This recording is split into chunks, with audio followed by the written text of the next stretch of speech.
First of all, I apologize for wearing a hat, especially inside the house. I'm not bald. For those of you who've seen some of my earlier videos, you know that I have hair. But today I just have very bad hair. And so it was either spend 30 minutes in the bathroom trying to make sure that my hair looked okay to present for YouTube, or put a hat on. So I decided to sport the Pearland colors today and put a baseball cap on. In any case, if you saw my last video, you know that I made a chisel rack for my dad for Father's Day, and it turned out really nice. Made it out of some walnut scrap wood that I had left over, and so today we're going to make the gift box that we're going to use to present the Father's Day present to him in. So let's get started. Well, the first thing that we need to do is to confirm the measurements of our gift piece so that we make the gift box the right size. So we get those dimensions and we transfer that to the lumber that we're going to use, which for us is some yellow pine. We're not using any knots on this though. It's good clean yellow pine. And after we get our measurements, we take it over to the chop saw and we chop it down. I only take 2 measurements, and then I use the board to give me the measurement for the subsequent cuts.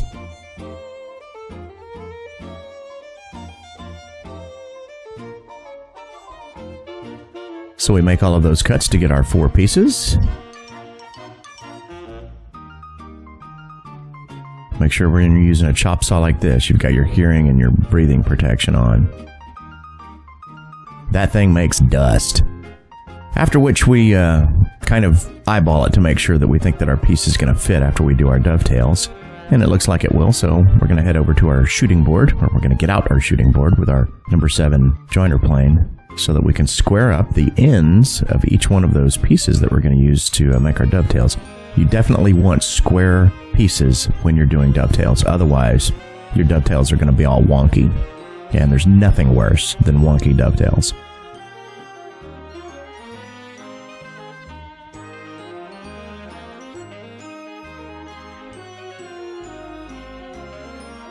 Also, quick tip when you're using a shooting board, always start with your blade fully retracted and ease into the cut so that you don't gouge that corner of the board as you're getting started with shooting it square. And after you get it square, you're in good shape. The shavings for yellow pine is kind of powdery because the grain's not all that tight, but you can just see underneath the shooting board there's a little piece of walnut that's a shaving from yesterday whenever I was building the actual Chisel Storage Racks up. Now we're ready to do our dovetails, so we've got our dovetail guide, our tri-square, calipers, marking gauge, pencil, scoring knife, chisels, dovetail saw, and of course the inevitable painkillers that will be needed to quell the headache that we will get because we're trying to make dovetails. I'm just kidding, it's not that bad. Woodworking that's fun, that's the important thing, that you're having fun while you're doing it. Little tip, I always put some tape, that is, it's not always blue tape, but I always put some tape on my tails caliper so that I don't get them confused. Then we're going to take our marking gauge and measure for the thickness of the pieces, and then on the tail stock, on the board that we're going to cut our tails into, we're going to score a line all the way around the end piece of one end and all the way around the end of the other end of the board, because we're going to cut all 4 surfaces on this board, including those corners. That's where the half pins will go, which is what we're marking right now. Marked that out with the caliper. We just kind of guessed where we wanted our half pins to go, and we put a vertical mark there, or rather a horizontal mark across the end grain. And now we're making our vertical marks, which will define the outer edge of the outermost dovetail. Then we take our tail calipers, and you can tell it's the tail calipers because it's got the tape on it. And we're going to kind of walk our way into how big we want our dovetails to be. I want 3 dovetails for this piece, so they're not going to be overly large, and then we want to make sure that we get good pin gaps. So that's what this trial and error process is. Some people use a ruler to mark out their dovetails. I don't. I like to use the calipers because when you're making lots of dovetails, using calipers makes the measuring process for your future dovetails, it goes a lot faster, and it ensures uniformity. Whereas with a ruler, you know, if you just don't sit it on the board exactly the right way, it becomes a pain in the rear end. So for me, I like to use calipers. Learning to do that can be a little bit tricky, so maybe that's another video. But after we get all of our dovetails marked on the end grain, we want to take our dovetail guide, and that one is set for a 7-1 angle. We want to take our dovetail guide and mark out the rest of the lines for the dovetails. Fun stuff. All of those, the 2 half pins on the corners of the board are going to be cut away, and then the 2 full pins in between the 3 dovetails will be cut away. So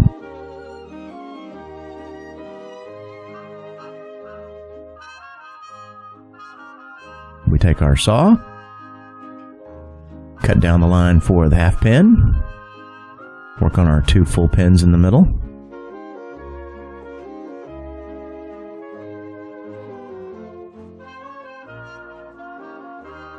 A lot of people always say, make sure that you're cutting to the waist side of the line. It's not that important for when you're cutting the dovetails. The important thing is to cut a straight line. Try to stay on the line as best you can, or just to the left of it or to the right of it as you see fit. But the important thing is to cut a straight line, because cutting to the waist side isn't as critical here, because you're really going to do your fitting of the dovetail pieces as they come together by paring away, by how you cut away the tails, or excuse me, the pins, how you cut away the grooves for the pins. So being precise here isn't quite as critical. Now, everything that I just said holds true if you cut your tails first. So after we get our vertical cuts made, we need to cut out the half pins. So we're going to take our tri-square and our striking knife, and we're going to deepen that knife line a little bit that was made by the marking gauge, which leaves a very shallow line. But here we want to deepen it a little bit because we're actually going to make a knife wall. So we come in behind with our chisel on a slight angle and we pare away just a little bit of wood. Then we're going to go on the vertical and we're going to deepen the wall just a little bit more. And then we take our dovetail saw and we make pretty quick business of it. We don't want to cut all the way down to the line. We want to get right up to it and then flick away that last piece. And then we want to sharpen the angle of that dovetail with the chisel. Trying to do that with a saw is just, you know, it's like trying to do perform surgery with a backhoe. It's just use the right tool for the right job. Making sharp angles is something to be done with a chisel, not with a saw.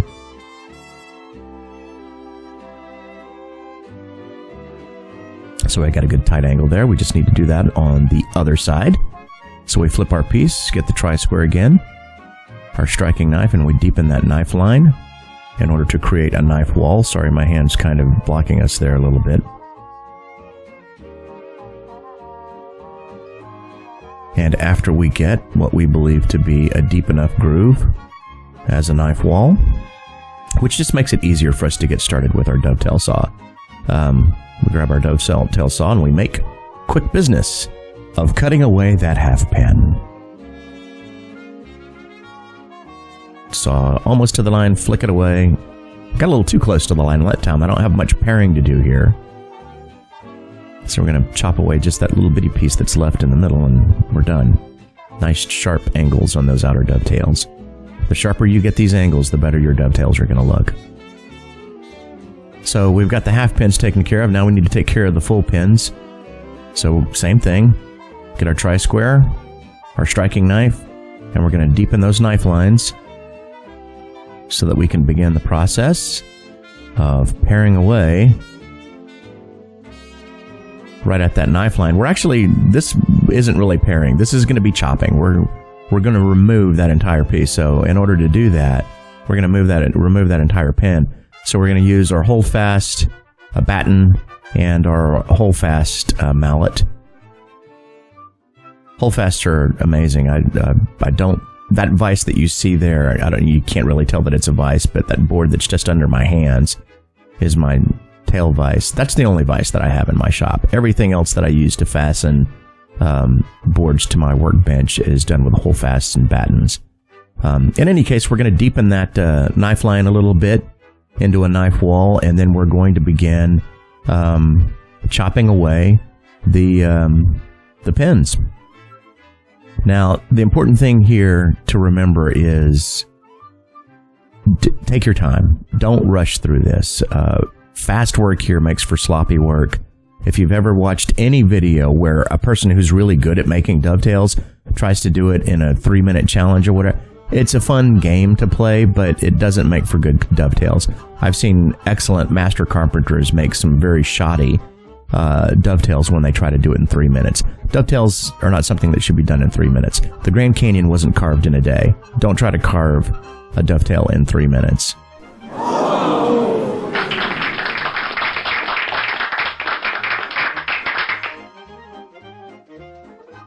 So we're just going to pare that away, getting progressively deeper.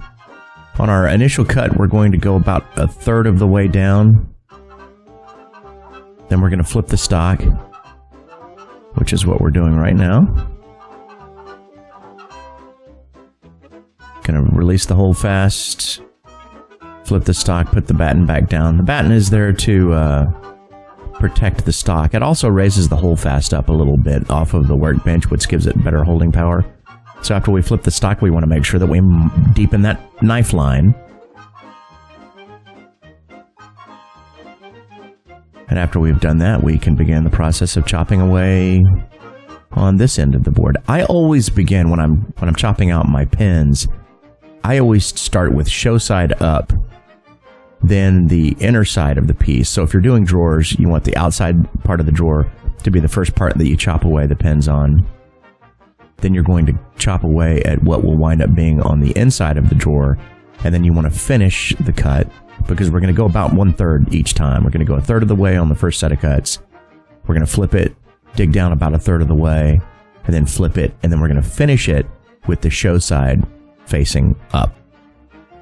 So we're using our mallet to tap down into that knife wall, creating a deeper knife wall so that we can then chisel out additional wood.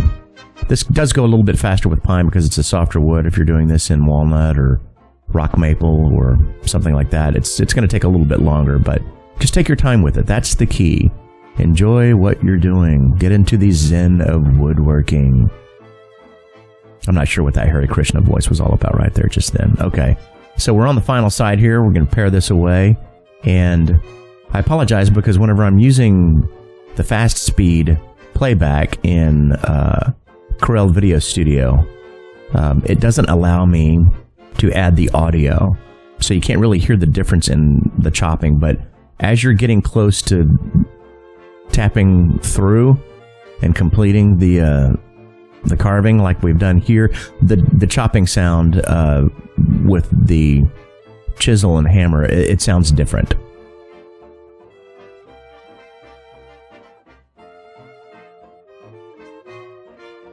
So there we go. Our first set of pins are done. Pin grooves. We still got to make the pins. But this is where the sharpness comes from, and we're off to a good start. We're already about 13 minutes in on this video, so in order to prevent you completely falling to sleep, we'll take a look at how we create the pins next time. Thanks so much for tuning in, and we will catch you on the flip side.